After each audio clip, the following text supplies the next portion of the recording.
ආයිබෝන් මගේ හැම යාළුවෙක්ටම හැමෝම හොඳින් ඉන්නව නේද? ඉතින් ඔන්න හරිම දවසට හරිම වෙලාවට මගේ අලුත් මලුත් පාඩම අරන් ආවා මගේ හැම යාළුවෙක්ටම. ඉතින් අද අලුත් යාළුවෙක් එතුණා මොකද්ද කරන්න ඕනේ මුලින්ම?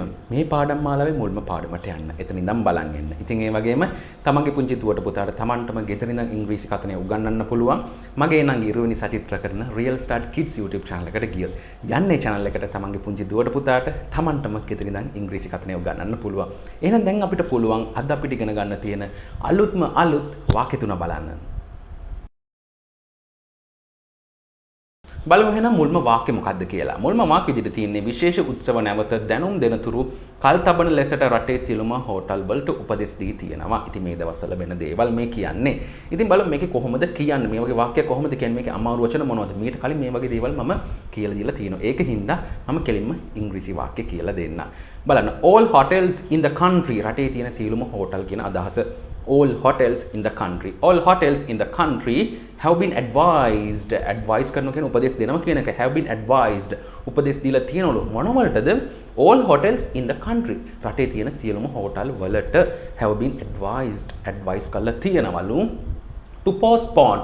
To postpone. කල් තබන්න, කල් තියන්න, කල් තබන්න. To postpone. කොහොමද? To postpone all special functions. ඒ කියන්නේ විශේෂ උත්සව හැම එකක්ම විශේෂ උත්සව functions කියන උත්සව නිකන් festivals ඒ වගේ දේවල් කියන්න පුළුවන්. all functions, all special functions until further notice. මේක මම කියලා දීලා තියෙනවා නැවත දැනුම් දෙනතුරු until further notice. බලන්න ආපහු එක සැරයක්. all hotels in the country have been advised to postpone all special functions until further notice. බලමු දෙවෙනි වාක්‍ය මොකක්ද කියලා. දෙවෙනි වාක්‍ය විදියට තියෙන්නේ රෝගීන් තිදෙනෙකු තුල COVID-19 වෛරසයේ විකෘති ප්‍රභේදයක් කෙකඩියාපුරින් හඳුනාගෙන ඇත. ඉතින් මේ විකෘති ප්‍රභේදය මේ COVID-19 වල හම්බ වෙනවා මේ දවස්වල. ඒකයි මේ වගේ වාක්‍යයක් මම ඇතුල් කළේ. ඉතින් බලමු කොහොමද කියන්නේ කියලා. A mutant variant, a mutant කියන්නේ විකෘති කියන අදහස, variant ප්‍රභේදය. A mutant variant ඒ කියන්නේ විකෘති ප්‍රභේදයක් කියන අදහස. A mutant variant of the COVID-19 virus, COVID-19 virus එකේ කියන අදහස has been identified හඳුනාගෙන තියෙනවා. has been identified කොහෙන්ද? in three patients රෝගීන් තුන් දෙනෙක්ගේ, right? in three patients එකෙන් රෝගීන් තිදෙනෙකුගේ කියන්නේ තුන් දෙනෙකුගේ කියන අදහස, තුන් දෙනෙකුගෙන් කියන අදහස from කෙකටියාපුර. මේ කෙකටියාපුරින් තමයි හම්බ වෙලා තියෙන්නේ. from ඒ කියන්නේ කොහේ හරි තැනක් දානකොට from කෙකටියාපුර, from පිළියන්දලින් කෙකටියාපුරින් from කෙකටියාපුර. තේරුණා නේද? A mutant variant of the COVID-19 virus has been identified in 3 patients from කෙකටියාපුර. A mutant variant ඒ කියන්නේ විකෘති ප්‍රභේදයක්. A mutant variant of the COVID-19 virus has been identified in 3 patients from කෙකටියාපුර. බලමු අන්තිම වාක්‍ය මොකක්ද කියලා. අන්තිම වාක්‍ය විදිහට තියෙන්නේ රජයේ සහන මිල ගණන යටතේ අත්‍යවශ්‍ය භාණ්ඩ අලෙවි නොකරන බවට රටේ පුද්ගලයන් කිහිප දෙනෙකු පැමිණිලි කර තිබේ. කොහොමද කියන්නේ? ඉතින් මේකේ තියෙනවා රජයේ සහන මිල ගණන් මේවත් මම කියලා දීලා තියෙනවා මීට කලින්. සහන මිල ගණන් අත්‍යවශ්‍ය භාණ්ඩ තව තියෙනවා අලෙවි කරන්නේ නැහැ. ඊට පස්සේ පැමිණිලි කරලා තියෙනවා. කොහොමද කියන්නේ? බලමු එහෙනම් කොහොමද වාක්‍ය හැදිලා තියෙන්නේ කියලා. Several people in the country ඒ කියන්නේ රටේ මිනිසුන් කිහිප දෙනෙක්, පුද්ගලයන් කිහිප දෙනෙක්. Several people in the country have complained. ඒ කියන්නේ රටේ පුද්ගලයන් කිහිප දෙනෙක් have complain කරලා තියෙනවා. පැමිණිලි කරලා තියෙනවලු. මොකද්ද? that essential commodities කියන්නේ මොනවද? මේ භාණ්ඩ කියන අදහස.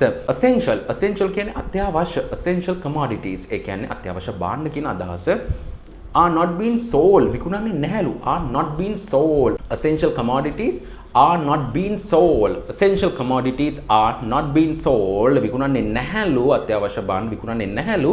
under යටතේ the concessionary ඒ කියන්නේ සහන කියන අදහස. under the concessionary rates ඒ කියන්නේ සහන මිල ගණන් යටතේ කියන අදහස. rate යටතේ කියන අදහස. under the concessionary rates of the government ඒ කියන්නේ government කියන්නේ රජයේ කියන අදහස. රජයේ සහන මිල යටතේ විකුණන්නේ නැහැලු අත්‍යවශ්‍ය භාණ්ඩ. තේරුණා නේද? කවුද මේ පැමිණිලි කරලා තියෙන්නේ? පුද්ගලයන් කිහිප දෙනෙක්. බලන්න ආපහු එක සැරයක්. Several people in the country have complained that essential commodities are not being sold under the concessionary rates of the government. මම හිතනවා හොඳටම තේරෙන්නේ නැති කියලා. මේක ඉගෙන ගන්න තිබ්බේ several people මිනිස්සු කීප දෙනෙක්. ඒ වගේම have complained පැමිණිලි කරලා තියෙනවා. essential commodities ඒ කියන්නේ අත්‍යවශ්‍ය භාණ්ඩ කියන අදහස are not being sold විකුණන්නේ නැහැලු under the concessionary කියන්නේ සහන කියන අදහස concessionary rates ඒ කියන්නේ මිල ගණන් යටතේ කියන සහන මිල ගණන් යටතේ කියන අදහස තේරුණා නේද of the government. ඉතින් මම හිතනවා ඔය වාක්‍ය වගේම අද කියලා දුන්න අනිත් වාක්‍ය දෙකත් හොඳටම තේරෙන්නේ නැති කියලා. මේවා හොඳට ප්‍රැක්ටිස් කරන්න. ප්‍රැක්ටිස් කරන එක තමයි එකම රහස. ඔයාට ඉංග්‍රීසි කතන ඉගෙන ගන්න ඕන නම් කට ඇරලා හොඳ සද්දෙන් ප්‍රැක්ටිස් කරන්න. එහෙම කරොත් අනිවාර්යයෙන්ම මේ දේ හොඳට ඉගෙන ගන්න පුළුවන්. ඉක්මනින් අපි අලුත් පාඩමකින් හම්බ වෙමු. හැබැයි හම්බ වෙනකන් මගේ හැම යාළුවෙක්ම වෙනදටත් වැඩිය ගොඩක් පරිස්සමින් ඉන්න ඕනේ.